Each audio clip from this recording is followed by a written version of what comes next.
बघा लास्ट लेक्चरला आपण काय काय पाहिले, साधा वर्तमान काळ, त्यानंतर साधा भूतकाळ, त्यानंतर साधा भविष्यकाळ. साधा वर्तमान काळाला काय म्हणतो आपण, सिंपल प्रेझेंट टेन्स. साधा भूतकाळला काय म्हणतो, साधा भविष्य काळाला. सर्वांना ते का कळलेत का, बरोबर. आता आपल्याला काय पाहिजे, चालू वर्तमान काळ. काय पाहिजे, चालू म्हणजे काय, एखादी गोष्ट काय आहे, सुरू आहे, ती संपलेली नाही, बरोबर का. चालूला काय म्हणतात इंग्लिश मध्ये, कंटिन्युअस. काय म्हणतात, कंटिन्युअस. चालू वर्तमान काळाला काय म्हणणार, कंटिन्युअस प्रेझेंट टेन्स, बरोबर. आता बघा कंटिन्युअस प्रेझेंट टेन्स मध्ये चालू वर्तमान काळामध्ये वाक्याची रचना काय असते बघा, वाक्यामधला कर्ता आणि वाक्यामधलं कर्म हे बदलत नाही. वाक्याचा कर्ता आणि कर्म बदलत नाही, बदलतं काय, वाक्याचं क्रियापद, बरोबर. आता एखादी गोष्ट बघा, इथं काय लिहिलंय, काल आपण लिहिलं होतं, मी अभ्यास करतो, मी अभ्यास केला, मी अभ्यास केला आणि मी अभ्यास करणार, बरोबर का. हे साध्या वर्तमान काळातली वाक्य होती. तसं या ठिकाणी आपल्याला एखादी गोष्ट चालू आहे हे दाखवायचंय म्हणल्यानंतर मी अभ्यास करतोच काय झालं, मी अभ्यास करत आहे, म्हणजे मी आता सुद्धा काय करतोय, अभ्यास करतोय. म्हणजे आपली अभ्यास करण्याची क्रिया चालू आहे का संपलेली, चालू आहे. मी अभ्यास करत आहे. मग बदलतंय काय वाक्याचं क्रियापद, करतो, करतोच आहे काय झालं, केला, नंतर काय झालं, करणार, आणि आता काय झालं, करत आहे, म्हणजे वाक्याचं क्रियापद बदलते, बरोबर का. मग त्यानुसार या वाक्यामध्ये सुद्धा या ठिकाणी क्रियापद आपल्याला बदलायचं, बरोबर. मग वाक्याची रचना काय बघा, करता आहे तसं आहे, बरोबर. त्यानंतर काय येते वाक्यामध्ये, एम इज आर.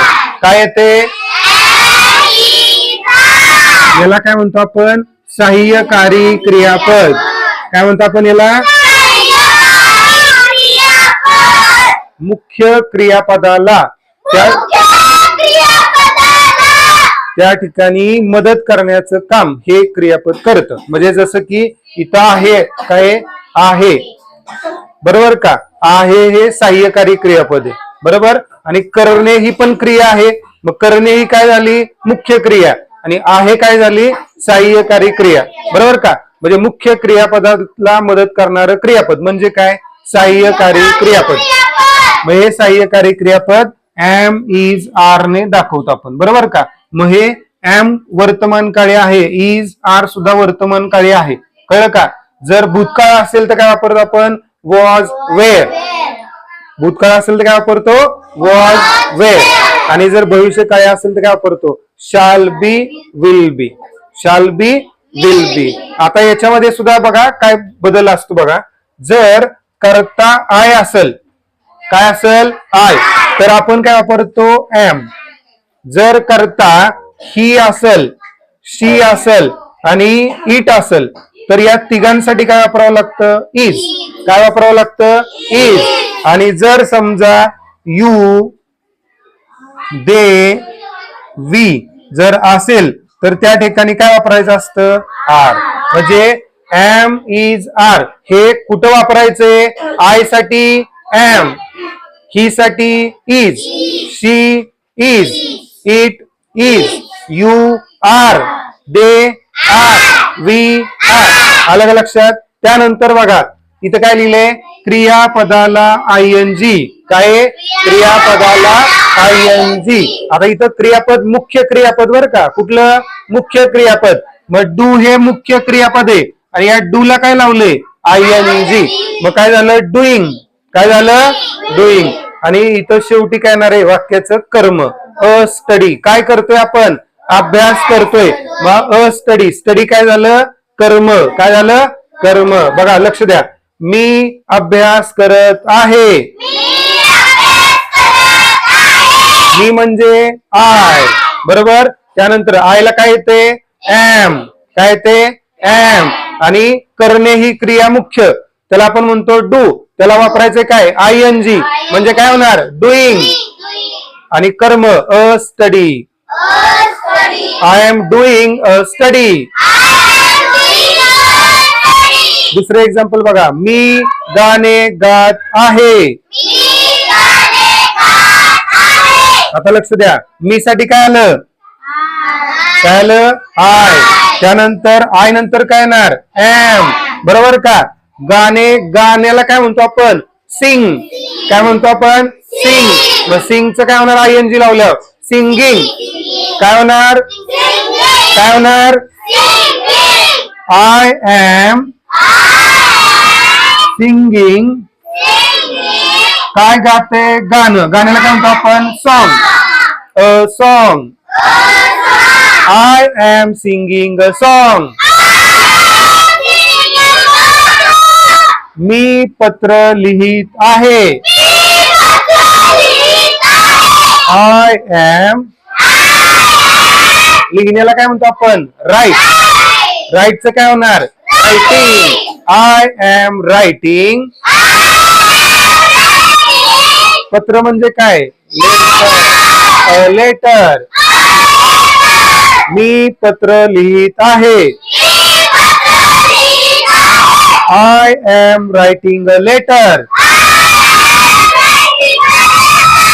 समजले का तुम्हाला आता. पुढे बघा, मी पुस्तक वाचत आहे. आय एम, वाचण्याला काय म्हणतो आपण रीड, काय म्हणतो मुख्य क्रियापद रीड. आणि क्रियापदाला काय लावायचंय ING, रीडिंग. पुस्तकला काय म्हणतो आपण a book. I am reading a book. मी आंबा खात आहे. आता लक्ष द्या बघा, नीट लक्ष द्या. मी आंबा खात, वाक्य पूर्ण झालंय का. म्हणजे इथं खाणे ही काय आहे क्रिया, मग खाणे ही क्रिया मुख्य क्रिया आहे, म्हणजे मुख्य क्रियापद काय आहे खात, बरोबर का. पण ते वाक्य पूर्ण होतंय का नाही होत. मग या वाक्याचं क्रियापद जर तुम्ही मुख्य घेतलं तरी सुद्धा ते वाक्य पूर्ण होत नसेल, तर या ठिकाणी आपल्याला काय वापरावं लागलं आहे, काय वापरावं लागलं आहे. खात आहे, बरोबर आहे का. मग आहेची गरज लागली का, लागली. काय झाली आहेची गरज लागली, म्हणजे मुख्य क्रियापदाला आहे क्रियापद लागलंय, म्हणजे त्यानं मदत केली, तेव्हा वाक्य काय झालं पूर्ण झालं. म्हणून आहेला किंवा एमला, इजला, आरला काय म्हणतो आपण सहाय्यकारी क्रियापद. वाक्य पूर्ण करण्यासाठी मुख्य क्रियापदाला मदत करणारे क्रियापद याला सहाय्यकारी क्रियापद म्हणतात.